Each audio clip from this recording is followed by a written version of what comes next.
Yo,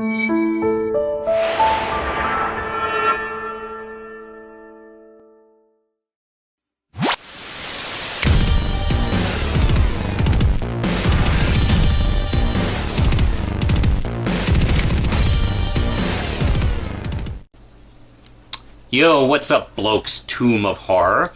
I want to talk to you about the newest episode of Agents of S.H.I.E.L.D. This episode was called Emancipation.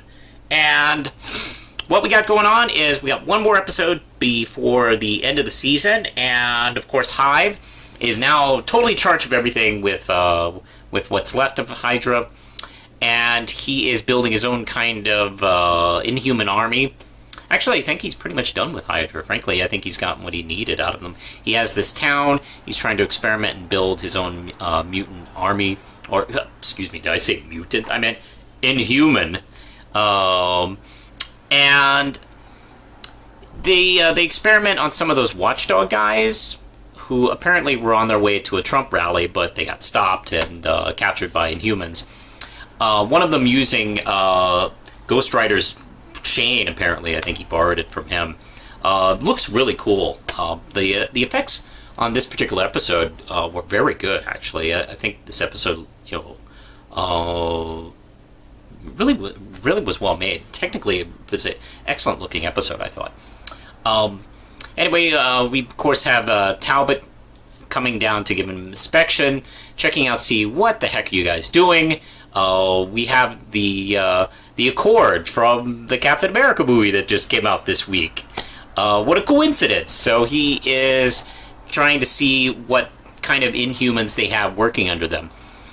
At the same time, we have Lincoln escaping with the help of Daisy.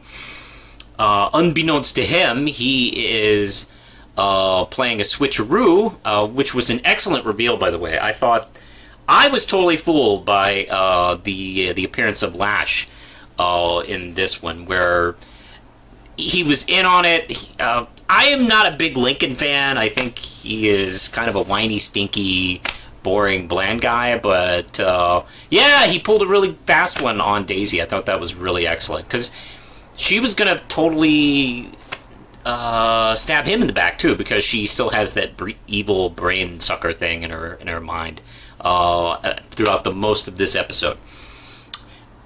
But yeah, when that door in that plane opens and it's Lash and he actually frightens Hive. This is the first time we've seen Hive shown emotion. So he really does. He saves Daisy, but he done. Oh, sorry, that's our phone. It is 5 o'clock, and can you get that? There we go. I'm not cutting.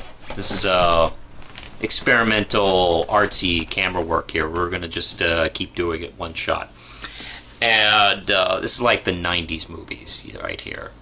But anyway, what I was saying was he sacrificed himself for Daisy.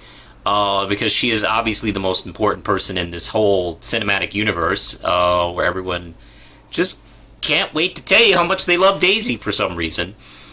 And yeah, she's saved at the cost of Lash, which frankly I'm not sure if that's a good trade-off yet.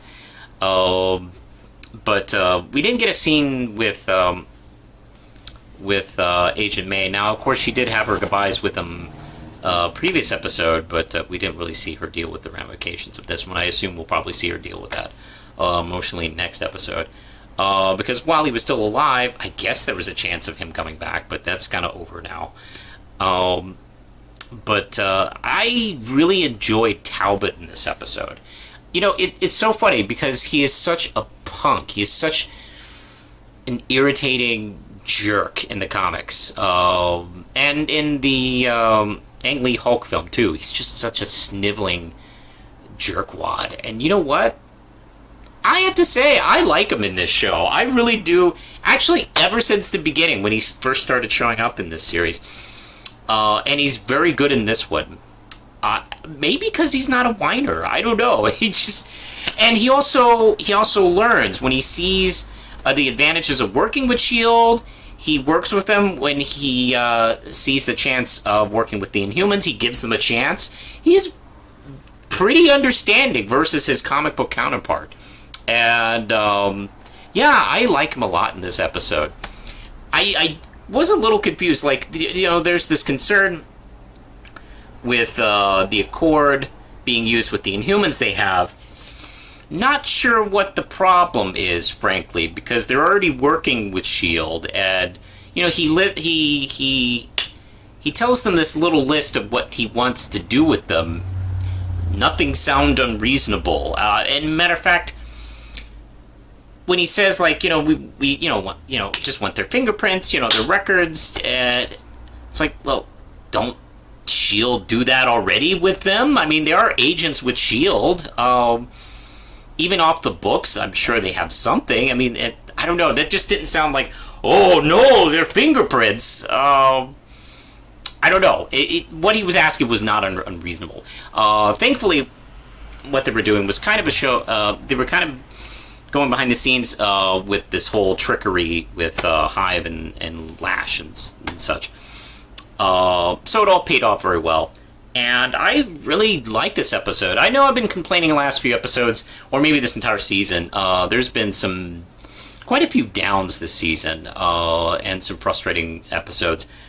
This episode I thought was just top notch. I really enjoyed this one a lot, actually. And I'm pretty excited for the season finale, which is next week, next week, next Tuesday. And we're going to be done with season 3. So, off to the next episode. I'm very excited to see what happens.